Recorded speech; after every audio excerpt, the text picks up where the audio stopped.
The number of Ukrainian evacuees is growing in the Bow Valley. At the moment, there are about 160 living in Banff, Canmore, Lake Louise, and Kananaskis.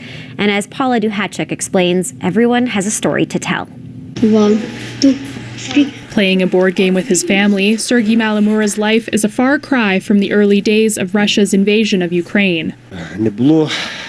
The biggest issue was not having enough food because there was food shortages around the country and in our place as well, because the warehouses near Kiev were bombed and that stopped the supply. A glimmer of hope came when they learned about the Canada-Ukraine authorization for emergency travel. The family recently arrived in Canmore, part of a growing community of Ukrainians in the Bow Valley, says settlement support worker Heather Bates. It's 158 now, but that's a growing number, weekly, monthly.